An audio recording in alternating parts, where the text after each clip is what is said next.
శ్రీ విఘ్నేశాయ నమః. శ్రీ గురుభ్యో నమః. మహాసరస్వత్యై నమః. నమస్కారం అండి. ఈరోజు 2026 సంవత్సరంలో ఫిబ్రవరి మాసంలో మేషరాశి వారికి ఈ మాసంలో ఎలా ఉండబోతుంది, ఈ ఫిబ్రవరి మాసంలో వీరికి ఏమైనా లాభాలు ఉన్నాయా, నష్టాలు ఉన్నాయా, ఏ విధమైన ఆర్థిక లావాదేవీలు జరుగుతాయి, మానసిక స్థితులు ఎలా ఉంటాయి అనే అంశం గురించి మాట్లాడుతున్నానండి. ఈ మేషరాశి వారు ఎవరైతే ఉంటారో వారు అశ్విని 4 పాదాలు, భరణి 4 పాదాలు, కృత్తిక 1వ పాదం కలుపుకుంటే మేషరాశిలోకి వస్తారు. వీరి రాశ్యాధిపతి వచ్చేసి కుజుడు. ఇతడికి 2 రాశులు ఉంటాయి. ఒకటి మేషరాశి, రెండవది వృశ్చిక రాశి. అయితే ఈ మేషరాశికి కొంత వేరే విధంగా ఉంటుంది, వృశ్చిక రాశి వారికి వేరే విధంగా ఉంటుంది. మనం మేషరాశి గురించే మాట్లాడుకుందాం. మన గ్రహ సంచారం వల్ల, అంటే మనకు ఉండే 9 గ్రహాలు, ఈ 9 గ్రహాల సంచారం వల్ల మనకు జరిగే ఫలితాలు ఏ విధంగా ఉన్నాయి, ఏ గ్రహము ఎక్కడ ఉంది, వీరికి ఎంతవరకు లాభం చేకూరుస్తుంది అనే అంశం గురించి చెప్తున్నాను. రవి 11వ స్థానంలో ఉన్నాడు. రవి భగవానుడు గనక ఏకాదశ స్థానంలో ఉంటే ఆర్థిక వెసులుబాటు, అధికారము, రాజకీయ రంగంలో ఉన్న వారికి బ్రహ్మాండంగా ఉంటుంది. వ్యాపారస్తులకు కూడా బ్రహ్మాండంగా ఉంటుంది. ఆరోగ్య విషయం పట్ల మీరు నిశ్చింతగా ఉండవచ్చు. గతంలో మీకు ఏదైనా అనారోగ్య సమస్యలు ఉంటే అవన్నీ సమస్యపోతాయి. కొంచెం ఉదయమే లేచి సూర్యారాధన చేయండి. సూర్యారాధన అంటే ఏదో పువ్వులు పత్రాలు అవన్నీ అవసరం లేదు. ఉదయం లేచి సూర్యుని నమస్కారం చేస్తే సరిపోతుంది. చాలా అద్భుతంగా పనిచేస్తుంది. ఇకపోతే కుజుడు దశమ స్థానంలో ఉన్నాడు. 10వ స్థానంలో కనుక ఉంటే వృత్తి సంబంధమైన చికాకులు వచ్చే అవకాశం ఉంది. మీరు ఏదైనా ఉద్యోగంలో ఉన్నా కానీ, లేదా ఏదైనా వ్యాపారంలో ఉన్నా కానీ కొంచెం నెమ్మదిగా మీ మనసును పెట్టుకొని చేయవలసిన అవసరం ఉంది. లేకపోతే చిరుబురులాటలు, చిన్న చిన్న గొడవలు అయ్యే అవకాశం ఉంది. ఇకపోతే బుధుడు ఏకాదశ స్థానంలో ఉన్నాడు. ఇది వ్యాపారస్తులకు మంచి అనుకూలమైన సమయం. ఇది మీరు చేసే వ్యాపారాలు బాగా అభివృద్ధిలోకి వస్తాయి.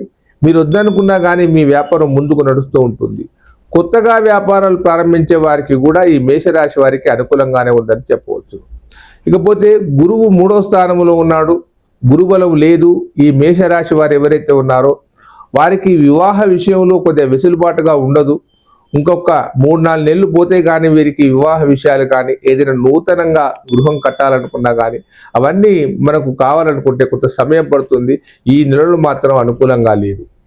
ఇకపోతే శుక్రుడు ఏకాదశ స్థానంలో ఉన్నాడు.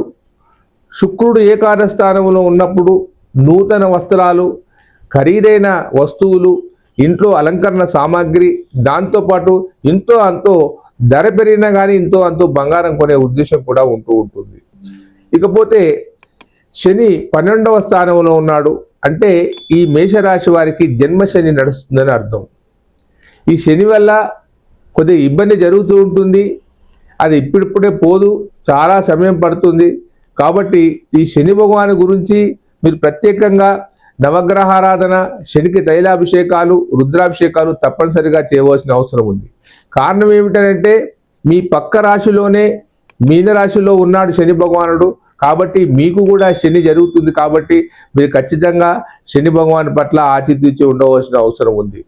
ఏదైనా దానాలు చేయడం కానీ, లేదా మీ నోటు దురుసుతనాన్ని తగ్గించుకోవడం కానీ, వృద్ధులకు సేవ చేయడం కానీ, లేదా మీరు శివార్చన చేయడం కానీ చేస్తేనే కానీ శని మిమ్మల్ని పట్టున వదలడు.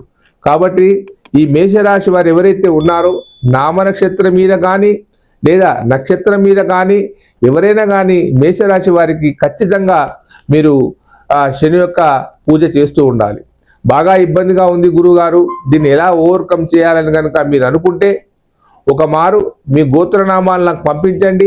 పంపిస్తే ఒక శని యంత్రాన్ని తయారు చేసి మీకు అందిస్తాను. దాన్ని 19 రోజులు కనుక మీరు పూజలు చేసేసి నీళ్ళల్లో వేసేది ఉంటే చాలా మట్టుకు మీకు శని బాధలు తొలగిపోతాయి.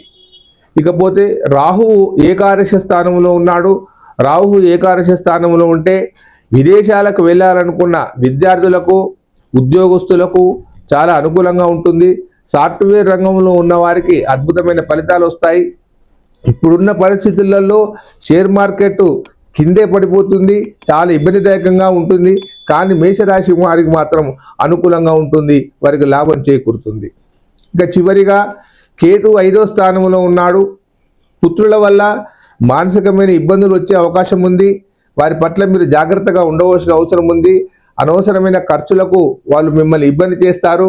ఆ ఇబ్బందులు తొలగేందుకు కొంత ప్రశాంతమైన వాతావరణాన్ని మీరు ఏర్పరచుకొని దేవుణ్ణి ఆరాధిస్తూ ఉండాలి. మీ కులదైవమైనా కానీ, ఎవరైనా కానీ, ఏ దేవుడైనా కానీ మీరు నిత్యం ఆరాధిస్తూ ఉంటే బ్రహ్మాండంగా ఉంటుంది. ఇకపోతే కొంతమంది అడుగుతున్నారు, గురుగారు వివాహం కాక ఇబ్బంది పడుతున్నాం, రకరకాల పూజలు చేసాం, రకరకాల తంతులు చేసాం, కానీ ఏ విధమైన ఫలితాలు వస్తలేవు గురుగారు, దీనికి ఏదైనా పరిష్కారం చెప్పండి అని చెప్తున్నారు. ఎవరైనా కానీ మీ జాతక చక్రాన్ని పరిశీలించిన తర్వాతనే కానీ ఇలా చేస్తే బాగుంటుంది, అలా చేస్తే బాగుంటుంది అని చెప్పగలను, కానీ ఏదో నా నోటికి తోచిన విధానాన్ని చెప్పడం వల్ల వారికి లాభం చేకూరడు. జ్యోతిష శాస్త్రం అనేది మనకు సమస్యలను తీర్చేందుకు, మనకు రాబోయే కష్టాలను తెలుసుకొని ఒక మార్గాన్ని సూచించే విధంగా ఉంటుందే కానీ ఇట్లా ఎవరు పడితే వారికి ఇట్లా దైవానుగ్రహంతో ఇలా అయిపోతుందికో అలా అయిపోతుంది అనేది కాదు. ఇది ఒక శాస్త్రము. గణితాన్ని గుణించి, గ్రహాల యొక్క గమనాన్ని గమనించి, వ్యక్తి యొక్క నక్షత్రాన్ని, వ్యక్తి యొక్క రాశిని అనుసరించి చెప్పవలసిన పద్ధతి, కానీ ఇది చేస్తే అవుతుంది, అది చేస్తే అవుతుంది అని మాత్రం కాదు. మీకేదైనా జాతక సమస్యలు కనుక ఉంటే ఒక మారు మీ బయోడేటాను నాకు పంపించండి. పంపిస్తే జాతకాన్ని పరిశీలించి దానికి సరైన మార్గాన్ని సూచిస్తాను. సర్వే జనా సుఖినో భవంతు.